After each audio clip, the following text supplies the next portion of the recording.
Hi guys, layer 4 transport layer. இந்த transport லேயரோட responsibilities அப்படின்னு வந்து பார்த்தீங்கன்னா எண்ட் டு எண்ட் கம்யூனிகேஷன், அதாவது அப்ளிகேஷன் டு அப்ளிகேஷன் கம்யூனிகேஷன் தான் இங்கே எண்ட் டு எண்ட் கம்யூனிகேஷன் சொல்கிறோம்.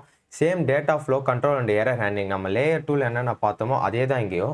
பட் அங்கே வந்து டிவைஸ் டு டிவைஸ் நடக்கும், இங்கே வந்து அப்ளிகேஷன் டு அப்ளிகேஷன் நடக்குது. இந்த டேட்டாவை வந்து நம்ம ஸ்மாலர் பீசஸாக பிரேக் பண்ணுவோம். அந்த பீசஸ் வந்து ரிலேபிள் அண்ட் குயிக்காக இருக்கும். இதை தான் நம்ம செக்மெண்ட்ஸ்னு சொல்லிட்டு டிரான்ஸ்போர்ட் லேயரில் சொல்லுவோம். இந்த லேயர் 4ல 2 ப்ரோட்டோகால்ன்றது யூஸ் ஆகும். ஒன்று வந்து டிசிபி டிரான்ஸ்மிஷன் கண்ட்ரோல் ப்ரோட்டோகால், இன்னொன்று வந்து UDP user datagram protocol. TCP transmission control protocol, இது வந்து கனெக்ஷன் ஓரியன்டட் ப்ரோட்டோகால்னு சொல்லுவாங்க. இங்கே கனெக்ஷன் ஓரியன்டட்னா என்னன்னா, இப்போ ஒரு டேட்டா டிரான்ஸ்மிட் ஆகுறதுக்கு முன்னாடி சென்டருக்கும் ரிசீவருக்கும் நடுவில் ஒரு கனெக்ஷன்ன்றது எஸ்டாப்ளிஷ் பண்ணப்படும். இந்த கனெக்ஷனை எஸ்டாப்ளிஷ் பண்ண 3-வே ஹேண்ட்ஷேக் அப்படின்ற ஒரு ப்ராசஸையும் இந்த டிசிபி யூஸ் பண்ணும். அண்ட் ஃப்ளோ கண்ட்ரோல் பண்ணுறதுக்கு விண்டோவிங் அப்படின்ற ஒரு ப்ராசஸையும் இந்த டிசிபி யூஸ் பண்ணுது.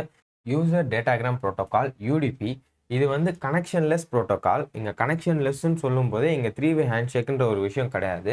இதில் இருக்கக்கூடிய ஒரே ஒரு அட்வான்டேஜ் என்னன்னா வந்துட்டு பார்த்தீங்கன்னா, டேட்டா வந்து ஃபாஸ்ட்டாக டிரான்ஸ்மிட் ஆகும். டிசிபியில் வந்து 3-வே ஹேண்ட்ஷேக் இருக்கிறதுனால டேட்டா வந்துட்டு சென்ட் ஆகிறதுக்கு முன்னாடி கொஞ்சம் ஸ்லோவாக இருக்கும். பட் யூசர் டேட்டாகிராம் ப்ரோட்டோகாலில் டேட்டா வந்து ஃபாஸ்ட்டாக சென்ட் ஆகும்.